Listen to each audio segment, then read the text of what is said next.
दोस्तों दुनिया के सबसे खूबसूरत आइलैंड्स की बात की जाए तो हवाई आइलैंड का नाम उसमें टॉप पर रहेगा। ये टूरिस्ट के लिए एक शानदार डेस्टिनेशन है और सालाना 1 करोड़ से ज्यादा लोग इस आइलैंड पर छुट्टियां मनाने के लिए आते हैं। ये आइलैंड वैसे तो अमेरिका से कोसों मील दूर है, लेकिन फिर भी अमेरिका का ही एक राज्य है। हवाई आइलैंड को लेकर ब्रिटेन, फ्रांस, यूएस और जापान जैसे देशों में कई बार विवाद भी हुआ है, लेकिन आखिर इस आइलैंड में ऐसा है क्या? इसके चारों ओर पानी के अलावा कुछ भी नहीं है। फिर इस आइलैंड को पाने के लिए कई देश क्यों भिड़े थे और अमेरिका ने इस आइलैंड को कैसे अपना राज्य बनाया? आज के टाइम में हवाई भले ही बेहद खूबसूरत नजर आता है, लेकिन इसका 91% हिस्सा बिल्कुल खाली है, जहाँ कोई भी इंसान नहीं रहता। लेकिन अगर ये आइलैंड इतना अच्छा है तो फिर लोग यहाँ पर रहना क्यों नहीं चाहते? आप में से बहुत लोग का मन किया होगा कि लाइफ में एक बार हवाई आइलैंड जरूर घूम के आएंगे। आखिर ये है ही इतना खूबसूरत, और एक बार अगर आप यहाँ पे चले जाएंगे ना तो वापस आने का आपका मन ही नहीं करेगा। यहाँ पर खेती बाड़ी भी बड़े पैमाने पर की जाती है, लेकिन फिर भी बहुत ही कम लोग हवाई में रहते हैं। एक समय तो ऐसा था जब हवाई में सिर्फ 50,000 लोग ही रह गए थे। सेकंड वर्ल्ड वॉर के दौरान भी दोस्तों इस आइलैंड की भूमिका काफी अहम रही थी और इसके कारण ही अमेरिका इस युद्ध में शामिल हुआ था। लेकिन कैसे?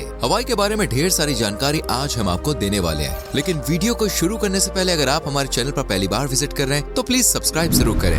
दोस्तों हवाई आइलैंड पैसिफिक ओशन के बीचों बीच स्थित है। मैप में अगर आप हवाई देखेंगे तो ये बहुत छोटा सा नजर आएगा। इसके चारों ओर हजारों मील तक सिर्फ पानी ही पानी मौजूद है। जापान, चाइना, अमेरिका जैसे देश इससे बहुत दूर है, लेकिन फिर भी आइलैंड दुनिया के नक्शे में अपनी छाप छोड़ने में कामयाब हो जाता है। हवाई की अपनी एक अलग पहचान है। आज के समय में ये अमेरिका का एक राज्य है। इसे अमेरिका के अंतिम और 50वें राज्य होने का दर्जा भी प्राप्त है। साल 1959 में अमेरिका ने इसे अपना राज्य घोषित किया था, लेकिन इससे पहले लंबे समय तक हवाई एक स्वतंत्र देश हुआ करता था। हवाई किंगडम में मोनार्क का रूल था। हवाई कोई इकलौता आइलैंड नहीं है, बल्कि ये ग्रुप ऑफ आइलैंड्स है। यहाँ पर छोटे बड़े मिलकर कुल 137 आइलैंड्स हैं। बिग आइलैंड हवाई का सबसे बड़ा आइलैंड है, लेकिन इस आइलैंड पर सिर्फ 2 लाख लोग रहते हैं, जबकि इससे 6 गुना छोटे ओहाउ आइलैंड पर 10 लाख लोग रहते हैं। हवाई में पॉपुलेशन डिस्ट्रीब्यूशन काफी असंतुलित है और इसके पीछे भी कई कारण है। इसे जानने से पहले दोस्तों चलिए हवाई के इतिहास पर एक नजर डाल लेते हैं। हवाई आइलैंड आज से करीब 85 मिलियन साल पहले अस्तित्व में आया था। समुद्र के नीचे एक ज्वालामुखी फटने से उसका लावा जब ऊपर आया और मैग्मा ठंडा हुआ तो उसने एक आइलैंड का रूप लिया। धीरे धीरे ये आइलैंड कई टुकड़ों में बंट गया। साल 900 ईस्वी तक हवाई पूरी तरह से वीरान हुआ करता था। यहाँ पर कोई भी नहीं रहता था। दुनिया के अन्य हिस्सों की तुलना में यहाँ पर इंसान का बसना काफी लेट हुआ था। 10वीं और 11वीं शताब्दी में धीरे धीरे लोगों ने यहाँ पर बसना शुरू किया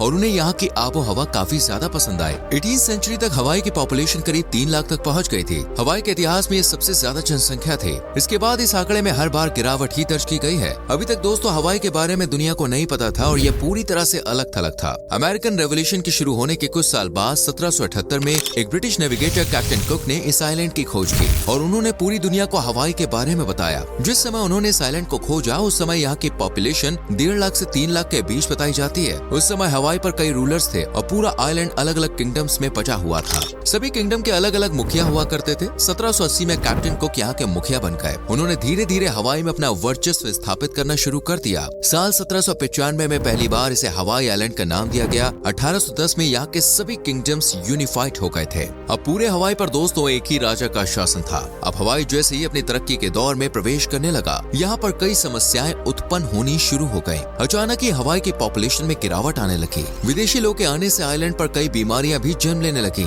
small pox, influenza, yellow fever जैसी बीमारी यहाँ फैलने लगी और इससे जनसंख्या में और भी ज्यादा गिरावट देखने को मिली। हवाई में मेडिकल फैसिलिटीज के बारे में लोगों को जानकारी नहीं थी। साल 1853 तक इस आइलैंड की पॉपुलेशन सिर्फ 71,000 रह गई थी। इसी बीच ब्रिटेन, अमेरिका और फ्रांस जैसे देशों की नजर हवाई पर पड़ी। सभी देश हवाई को अपने देश में शामिल करना चाहते थे। 1849 में अमेरिका और हवाई के बीच एक दोस्ती की संधि यानी ट्रीटी ऑफ फ्रेंडशिप साइन होती है। अब हवाई का झुकाव अमेरिका की तरफ होने लगता है। वहीं दूसरी ओर 1864 में एलिजाबेथ सिंक्लेयर नाम की महिला यहाँ के निहाउ आइलैंड को $10,000 में खरीद लेती है। आपको बता दें कि अभी तक हवाई पर बहुत ही कम लोगों को ही आने की अनुमति थी। कोई भी इस आइलैंड पर अपनी मर्जी से नहीं आ सकता था। लेकिन एलिजाबेथ के आइलैंड खरीदने के बाद यहाँ पर ईस्ट एशिया के देशों से लोगों को लाया जाने लगा। जापान, चाइना, कोरिया और फिलीपींस जैसे देशों से बड़ी मात्रा में यहाँ पर लेबर लाई गई। इन लोगों को शुगर इंडस्ट्री में काम करने के लिए यहाँ पर लाया गया था। 1872 में हवाई की टोटल पॉपुलेशन सिर्फ 56,897 रह गई थी, लेकिन लेबर्स के आने से यहाँ पर जनसंख्या में वृद्धि होने लगी और 1853 तक इस देश की पॉपुलेशन 90,000 तक पहुँच गई। इसी बीच 1887 में हवाई के पॉल हार्बर नाम के बंदरगाह पर अमेरिका अपना नवल बेस एस्टैब्लिश कर लेता है। महासागर में अपनी ताकत बढ़ाने के लिए अमेरिका नौसेना का विस्तार करता है। अमेरिका का अटलांटिक ओशन पर पूरा दबदबा होता है, लेकिन वो पैसिफिक ओशन में भी ताकत अपनी बढ़ाना चाहता था। हवाई एक ऐसी जगह पर लोकेटेड है जहाँ से पूरे प्रशांत महासागर पर नजर रखी जा सकती है और पूरे ओशन को कंट्रोल किया जा सकता है। साथ ही युद्ध की स्थिति में यह आइलैंड काफी इंपॉर्टेंट हो जाता है। फ्यूल रिफिलिंग का काम हो या फिर कोई भी चीज सप्लाई करनी हो, ओशन के बीचों बीच होने के कारण इसकी इंपॉर्टेंस का अंदाजा आप लगा ही सकते हैं। और नेवल बेस बनाने के लिए अमेरिका ने पर्ल हार्बर को चुना क्योंकि यह पोर्ट काफी डीप था। इसका एंट्री गेट दोस्तों एक ही था, लेकिन अंदर जाकर ये कई पार्ट्स में डिवाइड हो रहा था।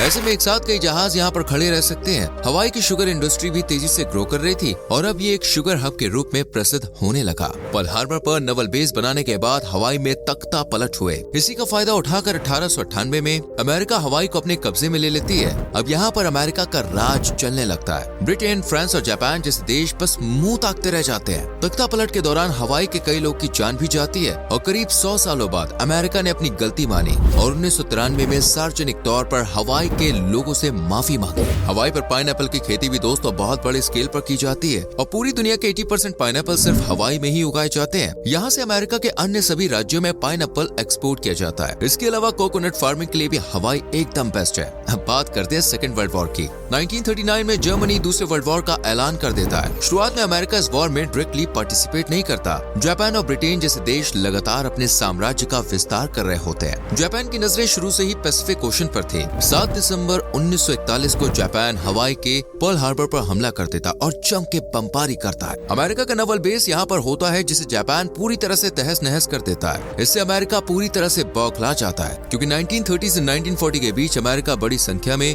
लड़ाकू जहाजों और विशाल युद्धपोत का निर्माण करता है और पर्ल हार्बर में उसके सैकड़ों जहाज खड़े होते थे। जितने जहाज आज भी भारत के पास नहीं है, उससे ज्यादा जहाज अमेरिका ने उस जमाने में पर्ल हार्बर के पोर्ट पर तैनात कर दिए थे। लेकिन जापान द्वारा की गई बमबारी से उसके सभी जहाज क्षतिग्रस्त हो जाते हैं। इसी का बदला लेने के लिए अमेरिका भी सेकेंड वर्ल्ड वॉर में कूद पड़ता है और फिर अमेरिका जापान से किस तरह बदला लेता है इसके बारे में तो आप सभी जानते ही हैं। अमेरिका ने अगस्त 1945 में जापान के हिरोशिमा और नागासाकी पर एटम बम से हमला किया और दूसरे वर्ल्ड वॉर का अंत किया। 1959 में अमेरिका हवाई को अपना 50वां राज्य घोषित कर देता है। जैसा कि दोस्तों हमने आपको बताया, हवाई में कुल 137 छोटे बड़े आइलैंड्स हैं। हर साल बड़ी संख्या में सैलानी हवाई घूमने के लिए आते हैं। हनीमून कपल्स के लिए भी ये एक परफेक्ट डेस्टिनेशन मानी जाती है। हवाई का सबसे बड़ा आइलैंड बिग आइलैंड है। पूरे हवाई का 63% लैंड एरिया बिग आइलैंड का ही हिस्सा है, लेकिन फिर भी यहाँ पर सिर्फ 2 लाख लोग ही रहते हैं। इस आइलैंड की पॉपुलेशन डेंसिटी सिर्फ 50 है, यानी 1 स्क्वायर किलोमीटर में सिर्फ 50 लोग ही यहाँ रहते हैं। असल में दोस्तों आज के समय में 90% से अधिक हवाई पूरी तरह खाली है, जहाँ कोई भी इंसान नहीं रहता है। हवाई का दूसरा सबसे बड़ा आइलैंड माउई है, लेकिन यहाँ भी करीब 1,60,000 लोग ही रहते हैं। हवाई की टोटल पॉपुलेशन 14,55,000 के आसपास है। हवाई के अधिकतर लोग ओआहू आइलैंड पर रहते हैं। कुल 70% पॉपुलेशन यानी करीब 10 लाख लोग ओआहू आइलैंड पर ही रहते हैं, जबकि इसके पास हवाई का सिर्फ 9% लैंड एरिया है। 9% जगह में देश की 70% आबादी निवास कर रही है। इसकी गिनती सबसे डेंस आइलैंड में की जाती है, जहाँ की पॉपुलेशन डेंसिटी 1700 से भी अधिक है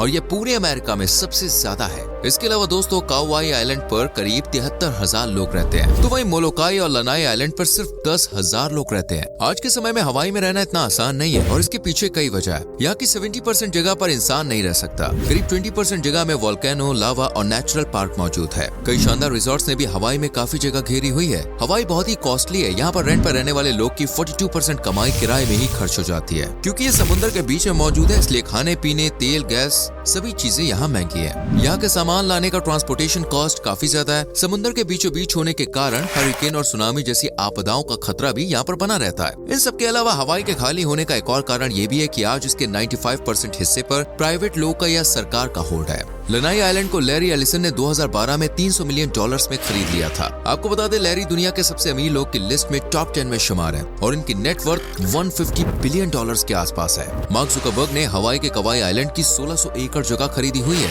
इसके लिए इन्होंने $175 मिलियन चुकाए थे। ओपरा ने 2000 एकड़ जगह मॉई आइलैंड पर खरीदी हुई है। जेफ बेजोस जैसी और भी कई हस्तियों ने हवाई में जगह खरीद रखी है। इन जगहों पर वो खेती करते हैं या फिर पर्यटकों के लिए महंगे रिजॉर्ट्स बना देते हैं। कई जगह अमेरिका और हवाई प्रशासन के अधीन है। कुल 82 होल्डर्स के पास 95% हवाई की जमीन मौजूद है। आज हवाई शुगर, पाइनएप्पल और कई अन्य चीजों से तो कमाई कर ही रहा है, साथ ही टूरिज्म इंडस्ट्री से भी ये अच्छी खासी कमाई कर रहा है। 2018 में 10 मिलियन सैलानियों ने हवाई में $17.5 बिलियन खर्च किए थे, जो कि अपने आप में एक रिकॉर्ड है। तो दोस्तों, ये थी हवाई आइलैंड के बारे में पूरी जानकारी। आपने देखा कि किस तरह हवाई किंगडम को अमेरिका ने अपने अधीन कर लिया है। अगर आज चीन ताइवान के बीच युद्ध होता है या अन्य किसी एशियन कंट्री में कोई हलचल होती है, तो अमेरिका हवाई के जरिए उस हमले में बहुत ही आसानी से हस्तक्षेप कर सकता है। उम्मीद करते हैं कि आपको ये वीडियो पसंद आई होगी। वीडियो अच्छी लगी है तो लाइक और शेयर जरूर करें। संग में चैनल को सब्सक्राइब करके बेल आइकॉन प्रेस करें, जिससे आने वाली वीडियोस आपसे मिस ना हो। मिलते हैं अगली वीडियो में। Till then, bye bye, take care.